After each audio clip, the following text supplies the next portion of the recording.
Darhos a dlouhý odpál.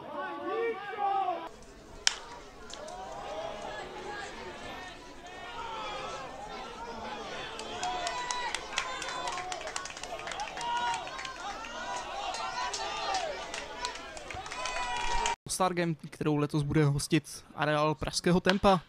A Fitzsimons pálí. A dobrá rána. Tvrdý odpál.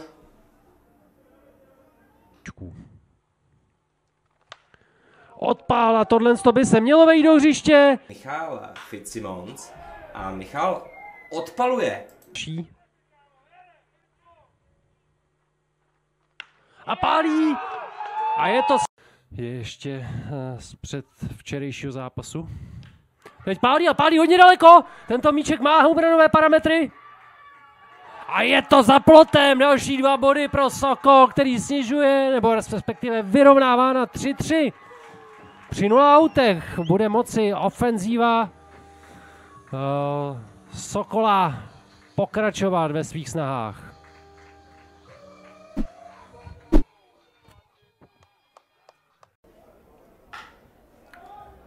Odpalený míč do pravého zadního pole. A tohle je dlouhý hit.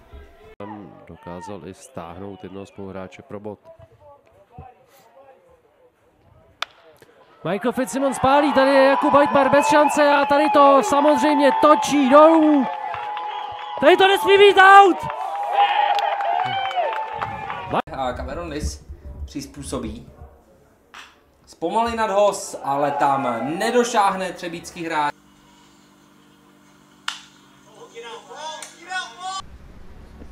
A toto bude nádherný. Dokázal! Krásným doublem stahuje bod.